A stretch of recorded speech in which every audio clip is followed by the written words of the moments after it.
வணக்கம். எல்லாரும் எப்படி இருக்கீங்க? நல்லா இருப்பீங்கன்னு நம்புகிறேன். நானும் ரொம்ப ரொம்ப நல்லா இருக்கேன். இன்றைக்கி நான் இந்த வீடியோ எடுத்தது திங்கக்கிழமை. காலையில் எழுந்தால் என்ன சமைக்கிறது, என்ன குழம்பு வைக்கிறதுன்னு எனக்கு மட்டும் இல்லை, எல்லாத்துக்கும் இதே தான் இருக்கும்னு நினைக்கிறேன். அப்புறம் வீட்டில் காஞ்ச கறி, ஆட்டுக்கறி வத்தல் இருந்தது. சரி, அதை இன்றைக்கி குழம்பா வச்சுடுவோம், அது ஒரு வீடியோவாக எடுத்துருவோம் அப்படின்னு சொல்லிட்டு அதை நல்லா வெந்நீரில் நல்லா ஒரு 1/2 hour ஊற வச்சுட்டேன். ஊற வச்சு குக்கரில் போட்டுட்டு அதுக்கு மஞ்சத்தூள், உப்பு போட்டு தேவையான அளவு போட்டுட்டு 10 விசில் விட்டுட்டேன். நல்லா 10 விசில் விட்டால் நல்லா அப்படி தான் வாயில் வச்சு சாப்பிட்ற மாதிரி அப்படி தான் வெந்து போச்சு.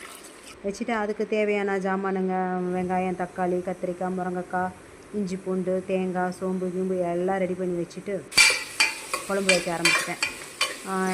எப்பயும் போல தான் குழம்பு வைக்க. நீங்கள் இப்போ ஆட்டுக்கறி வத்தல் குழம்பு சாப்பிட்டு பார்த்தவங்களுக்கு தெரியும் டேஸ்ட் எப்படி இருக்குன்னு சொல்லிட்டு. இன்னொன்று, இது வந்து நான் வாங்கினேன், செம்ம ரேட்டு வாங்கினேன். இதை வந்து ஒரு பிஸ்னஸாக பண்ணேன். ஏன்னா நிறைய பேர் என்கிட்ட கேட்டாங்க, இது கிடைக்குமா அப்படின்னு கேட்டாங்க. ஸோ இதை வந்து ஒரு பிஸ்னஸாக எடுத்து பண்ணினா என்ன அப்படின்னு தோணுச்சு. இந்த வீடியோ பார்க்குற யாருக்காவது ஆட்டுக்கறி காஞ்ச வத்தல் வேணும்னா கமெண்ட்ஸில் சொல்லுங்கள். கண்டிப்பாக நான் அதை வந்து இந்த பிஸ்னஸாக பண்ணலான்னு ட்ரை பண்ணலான்னுட்டு இருக்கிறேன். அப்புறம் நல்லா இருந்தது, குழம்பு வச்சு பார்த்தேன், செம்மையாக இருந்துச்சு. எனக்கு இந்த வீடியோ வந்து ஒன்று தோணுது, அந்த வாய்ஸ் பண்ணிகிட்டு இருக்கிறப்ப எனக்கு ஒன்று தோணுது. பொண்ணுங்க எப்பயுமே வந்து ஆம்பளைங்களை டிபெண்ட் பண்ணி தான் வாழணுமா? இது என்னங்க சாப்பிட்டேடா? இது என்னோடய அனுபவத்தில் நான் சொல்கிறேன். உங்களுக்கு எப்படி இருக்குன்னு தெரியல, தப்பாக இருந்தால் மன்னிச்சுக்கோங்க. அப்பா, குழம்பு பார்த்தீங்களா? செம்மையாக இருக்குதுல்ல.